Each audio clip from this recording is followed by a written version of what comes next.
Muito boa tarde a todos. Eu sou Cristiane Lourenço, gerente de alimentos e nutrição para a Bayer na América Latina, e sejam bem-vindos ao nosso painel da Mesa ao Campo, a transformação da cadeia de alimentos. É um prazer estar com vocês hoje, nessa edição 100% digital do Campus Party 2020.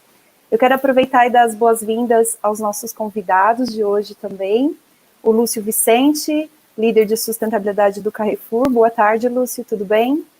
Boa tarde, Cris. Boa tarde a todos. Obrigado pelo convite. Obrigada por ter aceitado. E Paulo Silveira, o idealizador do Foodtech Hub no Brasil. Boa tarde, Paulo. Boa tarde, Cris. Boa tarde, Pedro. Boa tarde, Lúcio. Boa tarde a todos. Prazer estar aqui. E, finalmente, Pedro Malta, líder de agricultura da Nestlé no Brasil. Pedro, boa tarde. Olá, Cris. Boa tarde. Obrigado pelo convite. Boa tarde. Cada um em um lugar. Espírito Santo, São Paulo. Lúcio está onde? Eu estou em São Paulo também. São Paulo, Paulo? Estou em Vinhedo. Vinhedo. Cada um conectado de uma parte do Brasil e aí com várias pessoas em várias cidades do Brasil. Bem, neste bate-papo de hoje, a gente quer explorar com vocês quais são as tendências e os desafios da alimentação nas próximas décadas e qual o papel da inovação e tecnologia nesse processo. E por isso que a gente tem aí representantes de área de inovação, de varejo, de indústria, para a gente falar um pouco quais são esses desafios e as tecnologias que a gente tem hoje disponível, que são as tecnologias do futuro, desde a mesa até o campo. E antes de eu começar já o nosso bate-papo aí com os nossos convidados, eu queria aproveitar e incentivá-los a nos mandarem perguntas, que a gente possa também endereçar aí ao Pedro, ao Paulo, ou ao Lúcio, ou mesmo perguntas que podem ser para mim, ao longo da nossa discussão, tá bom? Para a gente começar, eu gostaria de a gente começar a falar um pouco sobre alimentos hoje. Então, quais são as tendências e os desafios que a gente tem hoje em toda a cadeia de alimentos, falando um pouco de Brasil, mas também globalmente. Só para esquentar um pouco aí o nosso bate-papo, eu queria trazer alguns números, alguns desafios que a gente tem discutido muito hoje dentro do processo de produção e distribuição e consumo de alimentos. Então, um dos grandes desafios que vem se discutindo em toda a questão de alimentos e nutrição é o grande número de desperdício que a gente tem hoje. 1/3 dos nossos alimentos produzidos, eles são desperdiçados. Esses são números da FAO, né, da Organização das Nações Unidas para Alimentos e Agricultura. Ao mesmo tempo que a gente tem tanto desperdício ao longo da cadeia de valor, a gente tem aí 2 bilhões de pessoas no mundo que têm deficiência em micronutrientes, né, que têm deficiência na alimentação. No Brasil, a gente tem uma tendência muito grande, a gente fala muito e a gente vai trazer um pouco hoje essa discussão de alimentação saudável, mas no Brasil, 60% dos brasileiros não consomem a porção recomendada, a porção mínima recomendada pela Organização Mundial de Saúde de frutas e vegetais. Então, ao mesmo tempo que a gente tem vários desafios na produção, desperdício, várias outras questões que está acontecendo no sistema alimentar, e a gente tem um grande desafio também no consumo, né? Então, e o consumidor, ele também está muito mais conectado, principalmente pelas tecnologias que a gente tem disponível hoje, né? O consumidor quer saber de onde vem o alimento, ele está buscando uma dieta mais saudável. Lúcio, você que está aí na ponta, na gôndola do supermercado com o consumidor, no momento da escolha, quais são hoje as grandes necessidades do consumidor, o que ele está buscando falando de alimentos, e o que o varejo está fazendo para endereçar essas novas necessidades? Bom, Cris, eu acho que o que você traz aí como um pano de fundo daquilo que a gente trabalha hoje para valorizar a alimentação e combater o desperdício está muito alinhado à maneira como a gente consegue ser didático para as pessoas, né? Como é que a gente pode trazer esses temas de uma maneira acessível, inclusiva, e que a gente possa discutir isso de uma maneira muito mais simples do que a complexidade, às vezes, do que a gente enxerga para o assunto. A gente tem visto, não de hoje, mas tem visto uma mudança das relações das pessoas, entre elas, a relação das pessoas com as empresas, a relação das empresas e das pessoas com o meio ambiente, e automaticamente isso transporta, né, a responsabilidade, principalmente para quem vende e compra alimentos, o dever de vigiar, né, que é de garantir que os alimentos que são produzidos no campo e a maneira como eles são produzidos, elas sejam preservadas questões ligadas às questões ambientais e sociais. E o consumidor ele está muito antenado com isso, né? A tecnologia, a maneira como a gente tem conseguido levar a mensagem, independente do local onde cada um esteja, como você falou, a gente está aqui com milhares de pessoas assistindo a gente em diversos lugares do país e também fora do país. Então, hoje, a comunicação ela é uma arma muito forte. E, automaticamente, a velocidade dessas informações também ela acompanha o interesse das pessoas em pesquisar. O consumidor ele tem crescido, e aí tem alguns dados, né? No último relatório de sustentabilidade que nós fizemos, a gente trouxe uma pesquisa que foi inclusive conduzida em colaboração com a Nielsen, onde 94% das pessoas acreditam que é importante que as empresas olhem para as questões de meio ambiente, né? As pessoas procuram cada vez mais empresas que estejam engajadas e tenham compromissos claros e ações práticas em relação a esse assunto. Quando a gente 94%, Lúcio? 94% das pessoas, quando você pergunta para elas se elas acreditam que é importante que empresas investam em programas para melhorar essa relação com o meio ambiente, isso é um dado que automaticamente faz com que a gente, né, que as empresas pensem muito mais em não ter um papel reativo, mas sim proativo, olhando para desde o momento da produção até o momento da venda efetiva desse produto e do pós-consumo, que também é um item importante. Então, a gente tem construído no decorrer desses anos uma plataforma que possa prover mais alimentos saudáveis, investindo no campo, com projetos que possam ajudar os agricultores a também ter visibilidade. Quando você vai, por exemplo, numa loja hoje, e isso a gente aplicou nas lojas do grupo, você consegue visualizar, por exemplo, qual é o agricultor e de onde veio aquele produto. Você consegue pesquisar a história daquele produto, qual é a história da família que está por trás daquilo. E isso gera um outro sentimento, né? Que é o link afetivo que você tem com o consumo, que é algo que está crescendo e que pode valorizar muito o que a gente está falando aqui. A partir do momento que você tem uma produção, que você tem visibilidade de quem produziu, visibilidade de quem transportou, de quem está comercializando e, obviamente, entendendo quem vai comprar esse produto, você tem uma valorização maior da alimentação e automaticamente você combate o desperdício, como você comentou, em todas as células da cadeia, né? Fora as ações que os clientes também buscam, né? Alimentos mais saudáveis, a gente tem investido muito em alimentos que tenham um nível de saudabilidade elevado, a gente possa promover alimentos frescos, né? Alimentos com um curto espaço de tempo entre o campo e a mesa de quem vai consumir. E esse crescimento ele vem com toda uma transparência em relação a como você está fazendo esse tipo de abordagem, né? A visibilidade que você dá para o produtor, para o cliente e automaticamente unir esses extremos que durante muito tempo ficou um pouco escondido, né? Então, a gente tem visto que a melhora da relação das pessoas com o mundo tem também aumentado o engajamento das empresas em relação ao meio ambiente e a tudo aquilo que a gente está falando aqui de combate ao desperdício. E para finalizar a minha fala aqui, eu queria falar um pouquinho sobre algumas ações, né, que a gente tem promovido, investimentos nos produtores para a transição alimentar, buscando, obviamente, mais alimentação orgânica. A gente tem hoje mais de 1.000 produtos orgânicos disponíveis nas nossas unidades. Nós temos também o cuidado de estabelecer um combate ao desperdício desde a origem, então, produtos que não necessariamente seriam vendidos, né, ou promovidos à venda, produtos com uma calibragem, né, com um tamanho menor ou com algumas imperfeições de cicatriz causadas pela própria natureza, serem vendidos com desconto para que esse produto não seja descartado na lavoura.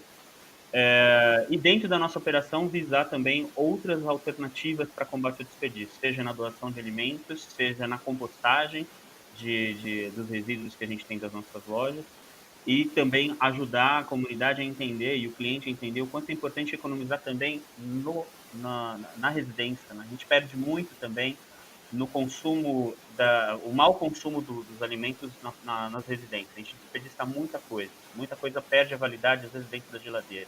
Então, a gente tem atuado, por exemplo, com o Cybercook, que é uma ferramenta que nós temos no grupo, que ajuda as pessoas a se alimentarem melhor, comporem uma dieta mais equilibrada e também aproveitar a sobra das receitas para novas receitas, tá bom? É isso que eu tinha para trazer para vocês aqui um pouco para abrir o nosso debate. Não, eu acho bacana o que você falou, porque eu tenho trabalhado no Brasil já há mais de 5 anos com o tema de rastreabilidade, que é um dos grandes temas que você colocou aqui, né? E já que a gente está num fórum de tecnologia e inovação, a rastreabilidade no Brasil, ela realmente acontece devido à tecnologia, né? A gente tem, depois você pode até comentar um pouco mais, um grande programa dos supermercados, que é o Rama, onde toda a cadeia de frutas e vegetais ela é rastreável usando tecnologia, usando blockchain. Então, acho que isso poucos brasileiros conhecem, o quanto que a gente já vem. Esse programa tem mais de 5 anos, né, sim. Lúcio? Trabalhando com as tecnologias realmente na cadeia de valor, e a gente falou bastante aqui de desperdício, mas é um dos desafios. A gente tem vários outros, e acho que o outro que você tocou muito bem é esse tema da conexão do consumidor com o produtor. E aí vem as tecnologias nos ajudando a trazer essa visibilidade, a recuperar alguma coisa que as gerações passadas tinham e a gente acabou perdendo essa conexão com o alimento, né? Exatamente. E você falou um ponto muito importante aqui que eu acho que aí é bacana até para o Pedro entrar como indústria, que foi a questão dos 94% das pessoas estarem preocupadas realmente com a produção, né? Com o processo ambiental, socioambiental disso. Pedro, como que a indústria, então agora a gente caminhando um pouco, né, vindo da mesa até chegar ao campo, como que a indústria de alimentos tem trabalhado para endereçar esses desafios e as necessidades do consumidor, e o que isso muda na produção, porque você mesmo representando a Nestlé, que está também próximo ao cliente, você trabalha com muitos produtores dentro da divisão agrícola da Nestlé, então você está nos dois lados. Como a indústria está endereçando isso? Cris, o ponto é naturalmente super pertinente e a indústria já há muitos anos vem se preocupando em garantir que toda essa preocupação aterrize de maneira adequada nas diferentes regiões rurais do Brasil. Graças às dimensões continentais do nosso país e pelas particularidades de cada uma das cadeias da agricultura no país também, é necessário um certo tato quando você aterriza nessas comunidades com essas diferentes exigências e tendências. Né?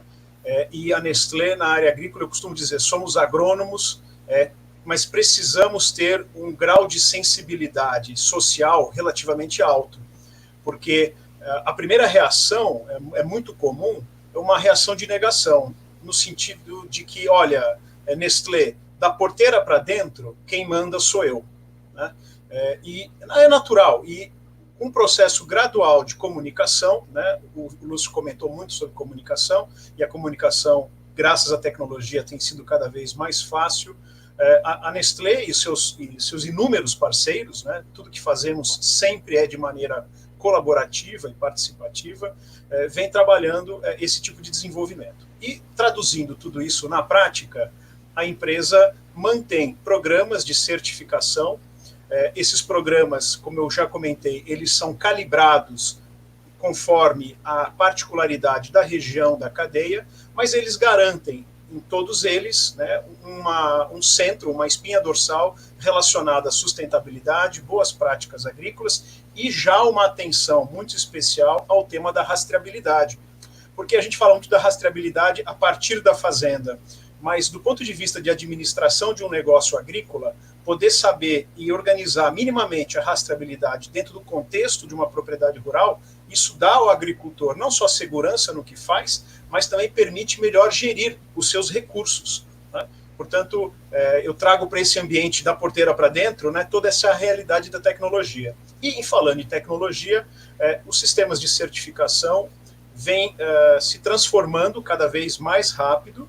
Né? Nós estamos, por exemplo, iniciando essa próxima semana um trabalho na cadeia do cacau do Brasil, um processo de autoavaliação. Né? Hoje em dia, cada vez mais, todos nós somos responsáveis pelo que fazemos e dizemos. Né? E isso não é diferente também na agricultura. E relacionado naturalmente ao contexto de pandemia e a dificuldade de mobilidade ainda, né, temporária da nossa equipe de agrônomos e técnicos, estamos lançando mão de tecnologias já aí disponíveis para poder estabelecer uma relação inicial com um grupo de cacauicultores. Estamos num processo de expansão desse programa em particular e estamos cientes e muito tranquilos de que a coisa vai funcionar muito bem. Então, dessa maneira, capacitação, treinamento e certificação têm sido as ferramentas principais para poder trazer a agricultura dentro dessa tendência que o Lúcio bem contextualizou, Cris. E Pedro, todas essas novas exigências do consumidor, o busca, também mudou muito o processo de inovação dentro da Nestlé, pensando em linhas de produtos, lançamentos, o que vocês trazem para o mercado, além desse relacionamento do campo? Definitivamente. Inovação é palavra de ordem, né? E nós temos, inclusive, o mote Nova Nestlé. Nós acordamos todo dia com isso muito claro em mente e a nossa empresa respira inovação. Batemos recorde de inovação ano passado. Esse ano, certamente, teremos um ritmo de inovação muito grande e isso é necessário, né? E isso bota, no melhor sentido da palavra, uma pressão para que nós também, da área de agricultura, estejamos à frente, pensando as matérias-primas e as especificações dessas matérias-primas para atender os produtos que estarão na gôndola do supermercado daqui a alguns meses, correto? E esses produtos estamos falando sobre, sim, alimentos orgânicos, mas também alimentos com poder nutricional diferenciado, do ponto de vista proteínas vegetais, e um elenco enorme de matérias-primas que, sim, estão demandando cada vez mais inovação, pesquisa, por conta das matérias-primas. Legal. Eu acho que só para aproveitar, porque a gente pode ter pessoas nos assistindo que não conhecem muito do processo de certificação, eu queria só explicar o que o Pedro falou bastante. A certificação, geralmente, é uma certificação voluntária, que existe por uma mesa redonda formada por indústrias, produtores, que chegam a um acordo do que seria uma produção socioambiental numa fazenda, né? E aí existe todo um processo de auditoria por trás disso, para que o produtor possa vender o seu produto comprovando que ele ele respeita toda a legislação ambiental, social, toda a questão de segurança daquele produto. Então, a certificação traz para a indústria, para o varejo e para nós consumidores, como se fosse uma garantia realmente desse processo acontecendo, né? E o Pedro falou uma questão aqui muito de tendência, eu acho que orgânicos é uma discussão, mas a gente tem vários outros sistemas de agricultura aí também sendo discutidos, né, e a gente vai falar um pouquinho no próximo bloco aí da discussão sobre a importância da integração desses sistemas e como a tecnologia pode ajudar. Eu queria aproveitar o gancho que o Pedro deu, você falou muito de novos ingredientes, falou de proteínas alternativas, para abrir para o Paulo, porque o Paulo, ele respira esse ambiente no dia a dia aí, junto com as food techs e os institutos de pesquisa, falando em novos ingredientes, mas ao mesmo tempo o Paulo tem um pezinho lá nas agtechs, né, fazendo um trabalho junto também, conectando com toda a questão das startups, seja no agro, como também na indústria de alimentos. Paulo, quais são hoje as tecnologias que a gente tem aí nesse ambiente de startups, né, falando de alimentos, do campo à indústria, e que vem para podem transformar a dieta e a alimentação do futuro? E até endereçar os desafios que a gente falou um pouco da alimentação hoje, né? Boa tarde, então, novamente. Obrigado pela pergunta, Cris. Antes de te responder, eu queria pegar o tema do evento, transformação na cadeia de alimentos, né? Por que nós estamos transformando, né, a cadeia de alimentos? Nós estamos por dois eixos principais, né? Poucos recursos que se avizinharão no futuro, né? Recursos naturais como água, toda essa parte de mudança climática, o meio ambiente, né? Então, isso nos leva a procurar caminhos para reduzir, mitigar esses riscos. E uma outra vertente é a busca por dietas nutritivas, né? Então, essas duas verticais estão se transformando. E estão se transformando de que maneira, né? Estão se transformando através de ciência e tecnologia, né? Então, essa matriz está dada, né? Então, só para completar, a gente vê o alimento, né, como um bem comum em cima de três eixos, né? O econômico, o social e o ambiental, que se interconectam para dar um sistema na cadeia de alimentos sustentável, né? Então, a partir disso aí, eu vou dar um panorama rapidamente do que eu tenho visto nas agtechs e nas foodtechs. Primeiro, todo esse evento da explosão, vamos dizer assim, das agtechs e foodtechs, menos, mas está acompanhando, vem muito da estruturação dos ecossistemas que estão sendo montados, muito bem montados no Brasil. Você tem ecossistema no Mato Grosso, você tem aqui no interior de São Paulo, onde Piracicaba é um eixo importante no agtech. Nós montamos aqui em Campinas o Foodtech Hub, por razões óbvias. Nós temos o Itaú, nós temos a Universidade de Campinas em alimentos. Então, esses ecossistemas estão propiciando o aparecimento e a mentorização de agtechs e foodtechs, né? Então, em termos de tecnologias, o que a gente tem visto na parte, vou pegar do campo, né, que a gente chama de tecnologia agrícola, ou PLM, ou digitalização. Hoje o Brasil tem uma taxa de adoção de agricultores em digitalização no campo maior que os Estados Unidos, né? Em torno de 36%. O Brasil está. Hoje nós temos um mercado de digital no campo de R$1 bilhão, né? No mundo está 16 e no Brasil está em torno de 1 bilhão, e vai crescer com as novas agtechs que estão vindo, com novas tecnologias, né? Não cresce mais, porque eu acho que houve um certo descompasso das agtechs em relação ao que o produtor precisa. Então, às vezes, você traz uma solução que não é a solução que o produtor precisa, mas isso é parte da depuração do sistema. Então, nós temos, vou citar uma startup, a Velos, que trabalha com a parte de telemetria de máquinas, de racionalização.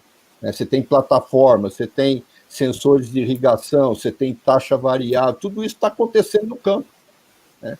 Muita gente está procurando plataformas integradas também, mas você também tem soluções isoladas que funcionam, né? Então, esse é o lado da... No lado da Foodtechs, toda essa demanda nutricional leva a pensar fora da caixa, né? Então, o pensar fora da caixa pode ser proteína vegetal, que no Brasil nós já temos, por exemplo, a Nomu, que faz queijos vegetais muito bom, né? Não é só fora. Nós temos empresas procurando, já começando a desenvolver carne cultivada, mas globalmente, eu vou pegar um exemplo de carne cultivada. Em 2015, a gente tinha 5 empresas trabalhando com carne cultivada. A Memphis Meat, a Just, que até fizemos um webinar essa semana, e hoje nós temos mais de 55 iniciativas em carne cultivada no mundo. Então, de alguma maneira, é uma alternativa de proteína. Mas nós temos, eu gosto de citar um caso extraordinário, assim, uma empresa finlandesa que usa água, eletricidade e gás carbônico em cima de uma bactéria para produzir proteína. E funciona.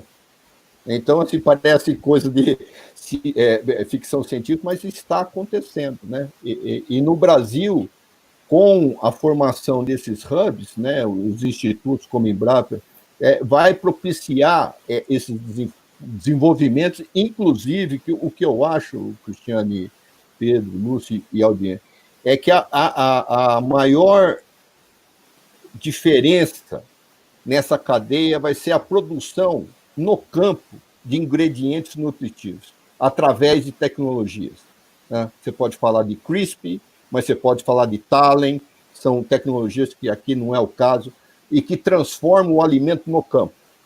Tira um ácido, uma gordura trans, e transforma numa gordura saudável. Isso vai acontecer no campo, e a indústria vai se beneficiar disso lá fora. Então, meu input aqui para vocês e para abrir essa discussão. Eu estou muito no campo, né? Então eu acabo trabalhando no lado da produção, mas muito conectada aí com vocês do varejo e indústria também, até pelas pontes que eu acabo criando nas alianças que a gente tem.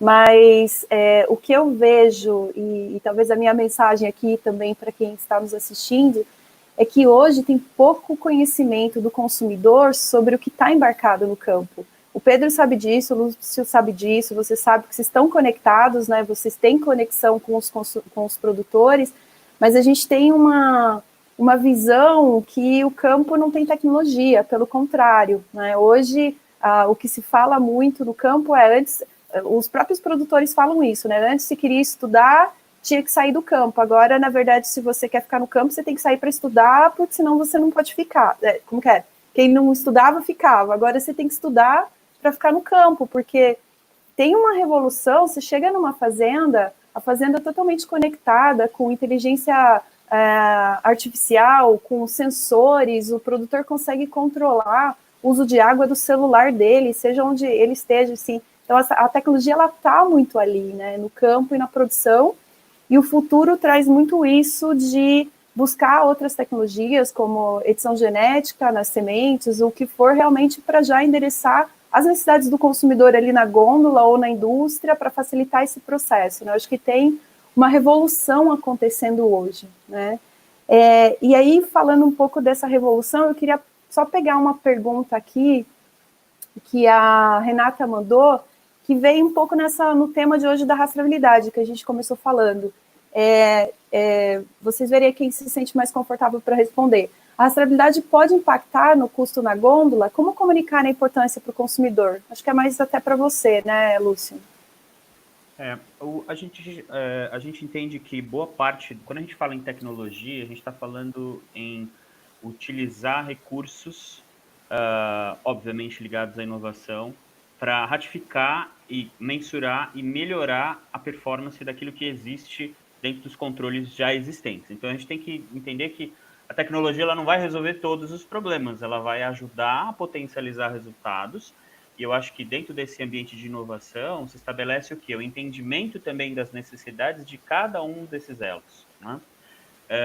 O Paulo falou uma coisa interessante, né? Essa questão de que hoje, e você também reforçou na sua fala, o distanciamento do que a gente está vivendo hoje no mundo urbano versus a realidade do campo, dá realmente uma sensação para as pessoas de que, enfim, a gente ainda está só com a enxada na mão, plantando os alimentos. E não, tem muita tecnologia já investida, tem muito agricultor que tem hoje um conhecimento de produtividade muito maior do que anos atrás. Então, melhorou-se muito dentro do conhecimento e do entendimento técnico das pessoas do campo em relação à natureza, em relação àquilo que pode ser executado com uma maior eficiência.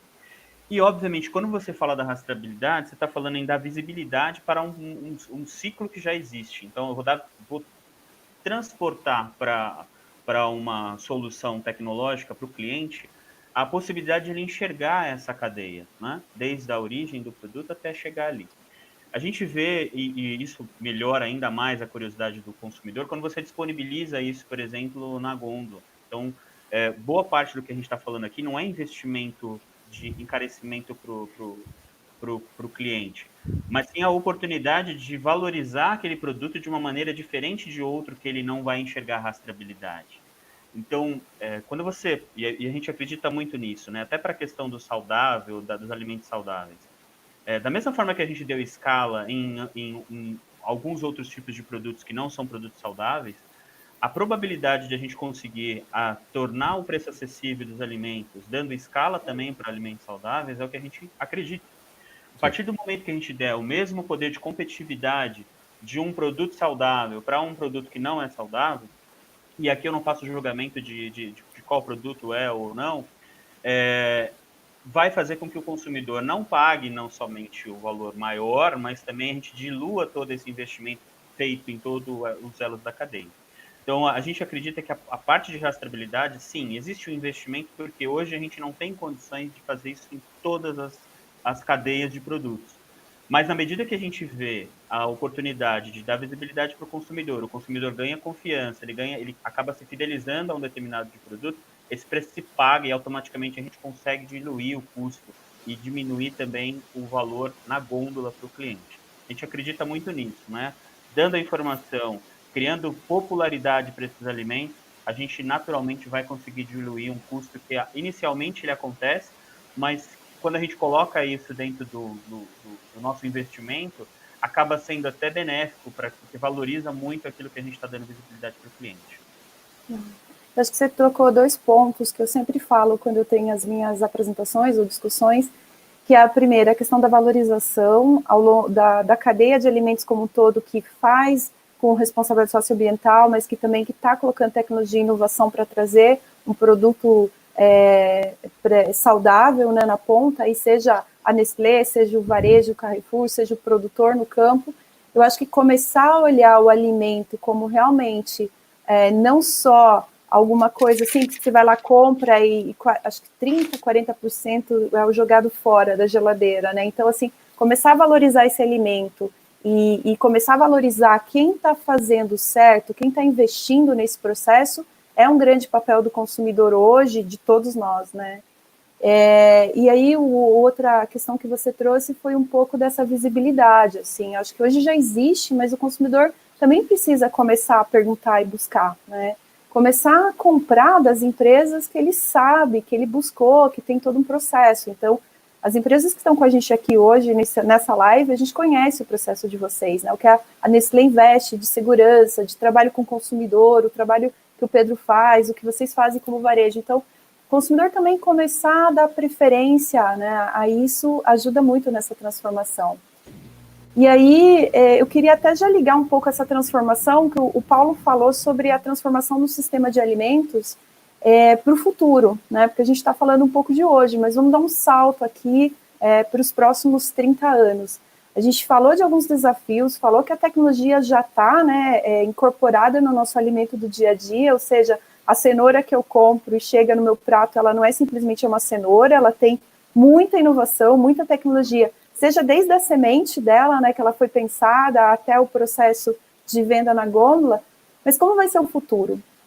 E aí, de novo, eu volto um pouco para os desafios de futuro de alimentos, porque quando você começa a olhar os dados da ONU e que a FAO traz também, né, acaba sendo um futuro meio desesperador, meio sombrio. A gente está falando aí de 10 bilhões de pessoas no mundo, né, uma projeção de necessidade de aumentar 50% a quantidade de produção de alimentos que a gente tem hoje, ao mesmo tempo que as mudanças climáticas estão aí, né, a necessidade também, a redução de recursos naturais, escassez de água, menos terra para produzir. Então, como vai ser possível a gente conseguir aumentar 50% a nossa produção num cenário de recursos naturais onde começa também a ter escassez desses recursos, né?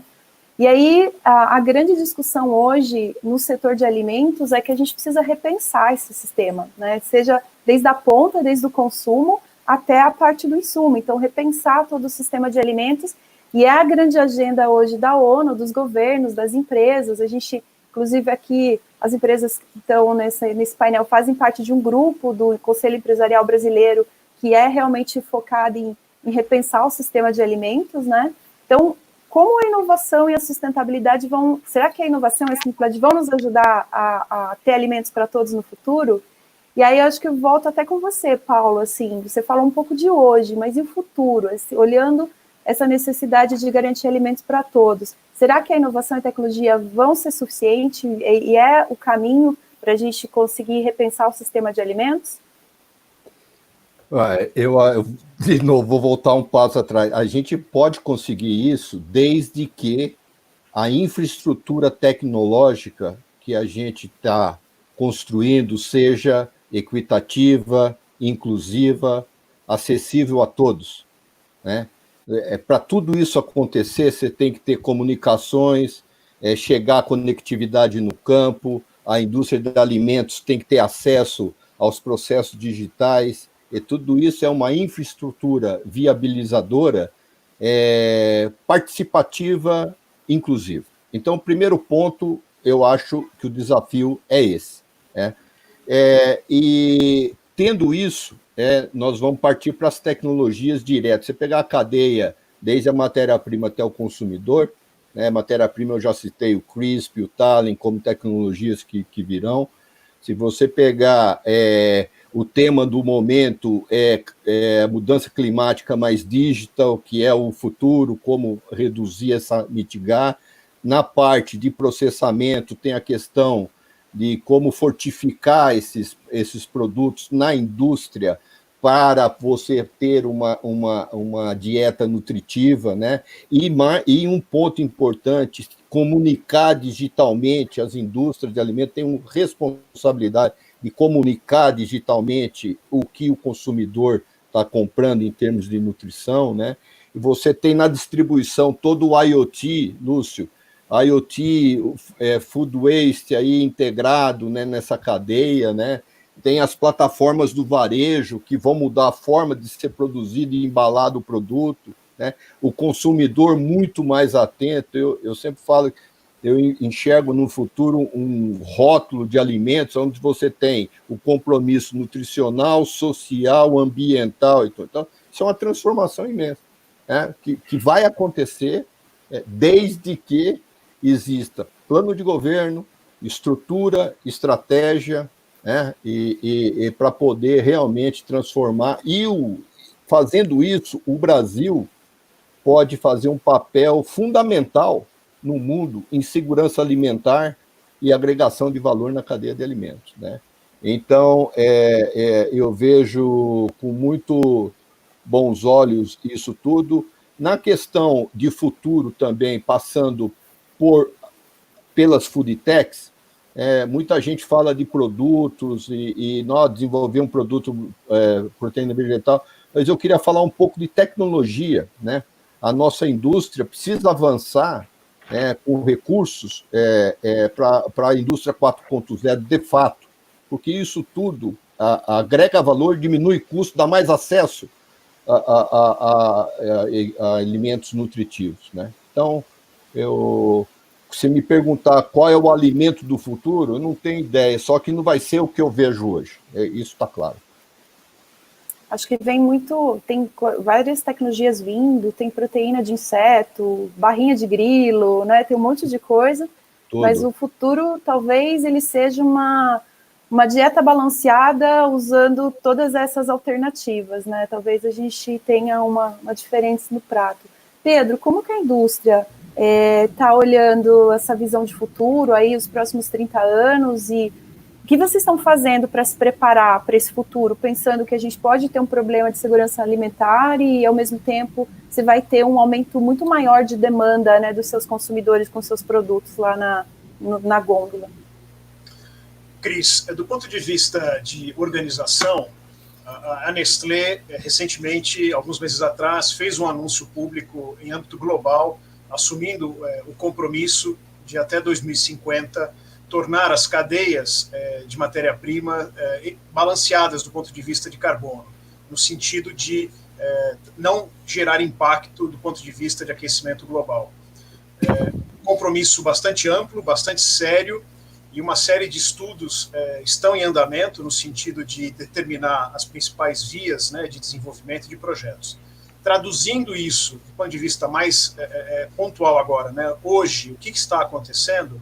Nesse momento, e nós do Brasil, do ponto de vista agrícola, como um celeiro, né, de produção de alimentos para o Brasil e para o mundo, temos uma responsabilidade especial nesse contexto. E, portanto, hoje, todos os nossos esforços estão dedicados a produzir mais com menos. Então, a palavra-chave seria racionalizar insumos, né, e buscar desenvolvimento de insumos, especialmente aqueles que, ao longo da sua produção, também não estejam, de alguma maneira, impactando negativamente a atmosfera e a emissão de gases de efeito estufa. Então, quando a gente fala, por exemplo, de nutrição de plantas, né, aí tem um campo enorme e, por sorte, uma série de iniciativas e agtechs se desenvolvendo nessa área, trazendo inovação com estratégias de nutrição não só mais precisas, mas também lançando mão de matérias-primas alternativas, mais equilibradas do ponto de vista ambiental. Do ponto de vista de controle fitossanitário, não é diferente. Controle biológico, que já é utilizado em larga escala no país, certamente penetrará em outras cadeias agrícolas, e nós estamos muito atentos a essas oportunidades de traduzir essas tecnologias para mais cadeias e para mais agricultores no país. E um ponto-chave, que é a água, correto? É um insumo fundamental, essencial para a agricultura. Em algumas cadeias, a água tem um aspecto estratégico, sem ela não se produz, né? Existem áreas, Nós trabalhamos de maneira muito intensa no norte do Espírito Santo com o Café Conilon, um setor pujante, de sucesso, com estatísticas únicas no mundo do ponto de vista de eficiência e produtividade, mas muito intensivo do ponto de vista de uso, né, desses insumos, em particular a água, e por isso a gente está bastante atento a todas as tecnologias que, inclusive, o Paulo comentou, do ponto de vista de monitoramento, sensoriamento, controle preciso, né, garantindo o máximo de produtividade com o mínimo necessário desses insumos. Nós acreditamos que, por esse caminho, não só contribuiremos para esse compromisso da Nestlé, que vence em 2050, que é seríssimo, mas também traremos benefícios imediatos para o próprio agricultor, que vai poder ter uma produção cada vez mais eficiente. Isso. Então, a parte de ambiental, a preocupação com mudanças climáticas, emissões de gases de efeito estufa, é uma das grandes linhas de atuação da indústria aí, olhando os próximos anos. Definitivamente, com certeza, esse é o caminho. E eu acho que até, conectando com o que você falou, e o Paulo falou um pouco disso, olhando indústria, campo, a gente... 3 palavras eu anotei aqui, toda a questão ambiental, então, realmente, né, como produzir mais com menos, que é um pouco do que você trouxe, mas também o que eu entendi aqui um pouco do que o Paulo trouxe tecnologia a gente tem e vai ter, e a tecnologia vai se desenvolver, mas a gente precisa garantir 2 coisas para que essa tecnologia venha realmente para transformar os sistemas alimentares e garantir alimentos para todos. Acesso, né, a essa tecnologia, seja o acesso no campo, ou na indústria, ou mesmo no varejo, e para o próprio consumidor, na verdade, né, quando ele também fazer parte desse processo, e políticas públicas que realmente apoiem a indústria e o varejo e os produtores a usar essas tecnologias e que elas sejam acessíveis aí para endereçar nas fazendas, né? Então, acho que isso foi o que eu peguei aqui como mais importante do que vocês falaram. Eu queria, antes de eu passar para o Lúcio, a gente está quase chegando no final, então se alguém tem alguma pergunta aí para os nossos palestrantes, aproveite, esse é o momento, mande agora, para a gente conseguir endereçar e responder suas dúvidas. Lúcio, falando um pouco do consumidor, como você vê o varejo do futuro para garantir também o acesso a esse alimento e qual é o papel do consumidor também para apoiar, né, a indústria, os produtores e o varejo a conseguir trazer essas tecnologias e garantir alimentos para todos no futuro?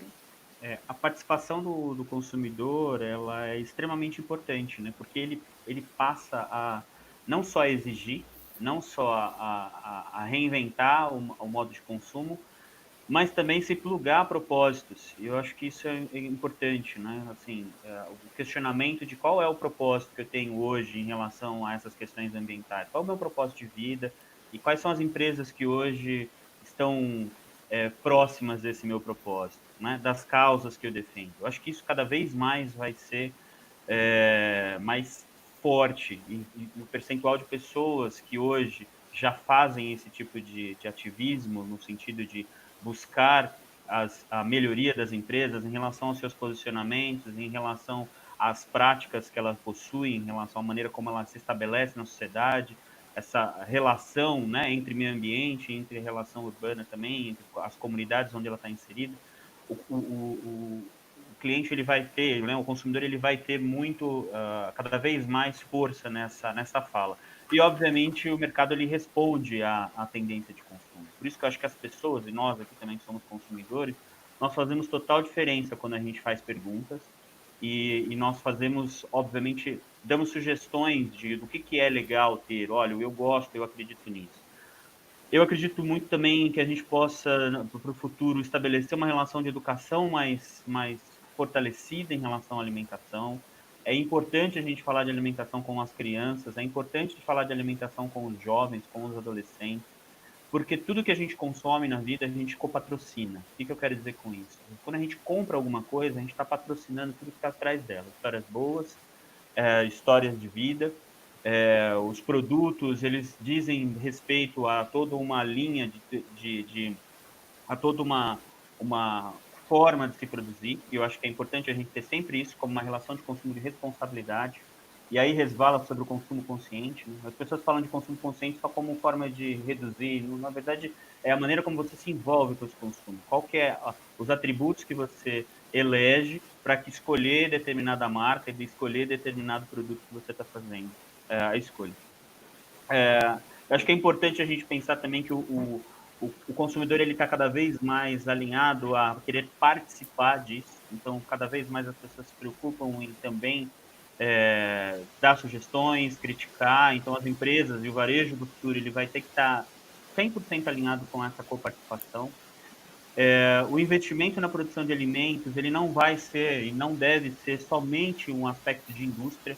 Eu acho que o varejo ele também tem um fator importante estimulando a indústria, muitas vezes desafiando a indústria a buscar essas adequações, porque a gente está lidando diretamente com o cliente ali na gôndola, com várias outras opções e boas práticas. A gente precisa ter um equilíbrio também de diversificação de alimentação, né? Porque tudo que você supersatura, obviamente, você vai ter um impacto maior no meio ambiente. Eu sempre brinco que quando você vai, por exemplo, num restaurante e você diversifica o seu prato, né, colocando um pouquinho de cada coisa, você ajuda a desenvolver diversas cadeias produtivas. Então, uma pessoa que só escolhe um determinado produto, ela também pode estar saturando o meio ambiente em relação ao consumo somente daquele tipo de produto. E valorizar uma agenda positiva. Eu acho que o varejo ele tem como oportunidade também valorizar uma comunicação não só mais presente, atuante, mas estimular as pessoas, né, dando visibilidade para iniciativas bacanas da indústria, o que está sendo feito no campo, fazer com que as pessoas integrem-se a esse processo produtivo e não somente fiquem num ambiente passivo, de só ir lá e, o que eu tenho para hoje? Não, é participar da construção de produtos que vão estar à disposição daqui para frente. O consumidor ele rege o mercado e a gente está sempre antenado com isso e é uma responsabilidade de todos nós, né? São os nossos questionamentos que fazem o mundo melhor lá na frente. Bacana. E o que você colocou, Lúcio, tem muito a ver com uma pergunta que a Cecília Gali, tomara que eu tenha pronunciado correto seu sobrenome, Cecília, que ela trouxe aqui para a gente, que é o que a cadeia de valor pode fazer para contribuir com essa melhor consciência e educação em relação às certificações, mas acho que a gente pode falar em relação à alimentação, né? Você falou um pouco do varejo.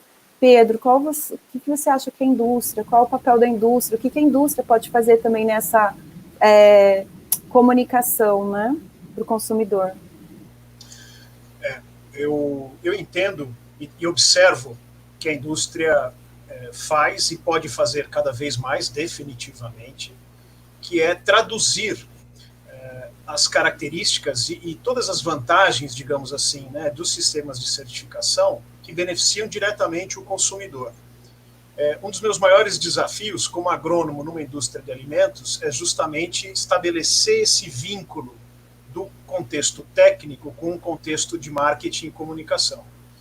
É algo que a gente vem buscando se aprimorar cada vez mais, e eu entendo que o consumidor talvez não esteja preparado em tomar conhecimento de tudo que fazemos, né, mas definitivamente existem estratégias de comunicação e histórias, né, pacotes de conteúdo que de fato são relevantes e que podem tocar o coração do consumidor, mas também vão tocar o estômago dele, a saúde dele como um todo. Né? E eu acho que é essa combinação, né, entre a consciência, o coração e a saúde, mais pragmática, né, os nutrientes e tudo, né, a ausência de resíduos químicos e todos esses atributos que a certificação facilita, né, constrói um norte, dá um caminho, dá um norte. Legal. Até vocês falando, eu fiquei pensando aqui num tema que a gente tem como indústria, como negócios, mas também o governo, toda a cadeia de alimentos, né, tem passado, que é a questão das fake news. E eu acho que nesse processo de comunicação, o papel do consumidor, até o Lúcio falou isso, e a gente fez um outro painel, né, Lúcio, de alimentos no CBEDS, você falou muito da questão da ciência. Eu acho que a gente, como consumidor hoje, a gente precisa estar mais atento às informações. O consumidor, ele está hoje muito... ele está confiando menos nas informações que a indústria passa, que elas são validadas, tem base de ciência, e muito mais nos posts que se tem nas social medias, que não se sabe de onde veio, né? Então, eu acho que a gente tem um papel como consumidor também, e é uma palavra que meio está na moda, critical thinking, realmente a gente tem um pensamento mais crítico quando a gente recebe uma informação sobre esse alimento. E eu sei muito disso porque vocês comentaram bastante sobre a questão de controle de pragas. Hoje, o tema de controle de pragas na agricultura é um tema super batido pelos consumidores, né? Tem muita questão em cima disso, mas uma falta realmente de buscar informação com o Ministério da Agricultura, ou com as agências regulatórias, ou com a Anvisa do que significa, qual a segurança desse alimento. Então, eu acho que buscar os canais oficiais, o que as indústrias estão trazendo, elas estão validadas, estão usando também ciência em cima disso, mas buscar canais oficiais e tentar ter uma visão mais crítica também das informações que estão circulando, que eu acho que é um desafio do futuro, né? Não só da indústria de alimentos, mas como a sociedade que a gente tem das fake news, né? E aí, nessa questão da informação, tem uma pergunta da Thaís aqui, até para a gente fechar, Paulo, para você, que você falou, acho que um pouco de rótulo, então, como garantir a veracidade das informações do rótulo, que acho que vai um pouco nisso que a gente está falando aqui, da ciência, da criticidade das informações. Você está no mudo, Paulo? Obrigado, Thaís. Eu acho que a Cris tocou no ponto. Hoje, todo mundo preocupado com a fake news de política, mas a fake news de alimentos, ela começou até antes, né? Dietas, quantos tipos de dieta nós vimos no mundo, né? Ceto, piramidal, tem um monte, né? Tudo, ninguém sabe de onde vem, mas as pessoas acompanham. Então, assim, primeira coisa é onde acessar a veracidade das informações, como a Cristiane falou. Anvisa, indústria de alimentos, associações, órgãos de nutrição. Então, tem uma fonte confiável. Mas ontem eu recebi um estudo da UN45 que fizeram esse trabalho de comunicação digital da indústria. E, pelo estudo, a indústria se comunica muito mal com o consumidor digital, que são os jovens. Então, é um aprendizado, não é aqui uma crítica, é um desafio que nós temos, né, de acertar o tipo de comunicação que nós temos para o novo consumidor, né?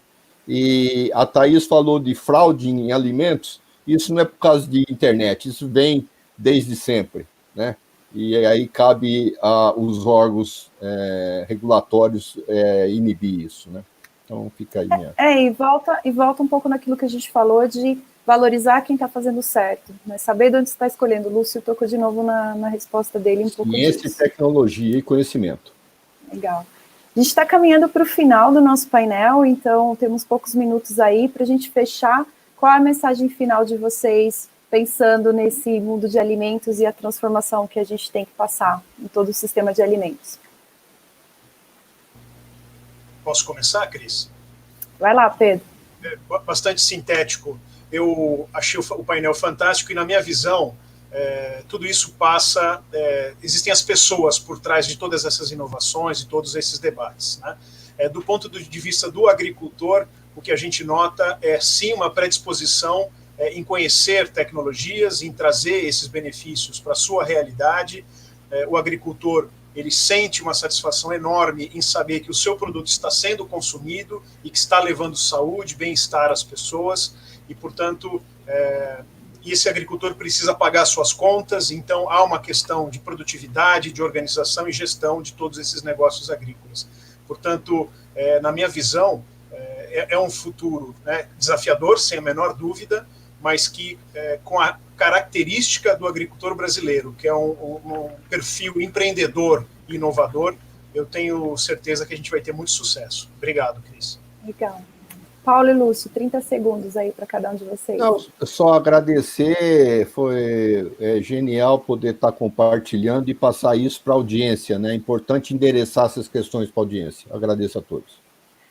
Cris, quero agradecer. É torturante não poder falar mais, porque tem tanta coisa. Eu sei, a gente tem um monte de coisa, né? A gente tem muita coisa para falar e tem também que dividir a fala com os colegas aqui, mas eu queria dizer que a gente tem muita fé nessa proposta de trazer públicos diferentes para a discussão da alimentação. Acho que fantástico trazer esse painel para um ambiente que está ligado à tecnologia, está ligado à inovação, porque a gente precisa de muito apoio, muito diálogo com essas pessoas também, para nos ajudar a construir novas formas de produzir alimento e preservar os nossos biomas. Então, quero agradecer imensamente aos colegas aqui, foi foi fantástico. Muito obrigado. Muito bom. Eu acho que da minha parte também agradeço a vocês, né? A gente não teria essa discussão se não tivesse todo o conhecimento e o expertise de vocês. Agradeço as pessoas que nos acompanharam aqui. E, assim, em resumo de toda a nossa discussão, acho que sim, a nossa pergunta inicial, que era: ciência e tecnologia pode ajudar essa transformação do alimento? Na verdade, ela é a base para essa transformação, né? Mas ela não vai acontecer se não tiver pessoas, seja o produtor, a indústria, ali as pessoas trabalhando na indústria, o varejo ou o consumidor também, olhando essa tecnologia. Então, sim, e eu acho que a gente depende muito das pessoas que estão aqui nesse evento, nos trazer também, conectar com a indústria e trazer tecnologia para a gente superar os grandes desafios. Então, muito obrigada a todos pela participação dentro do painel e nos vemos aí num próximo bate-papo. Muito obrigada aos nossos convidados. Tchau, tchau. Obrigado.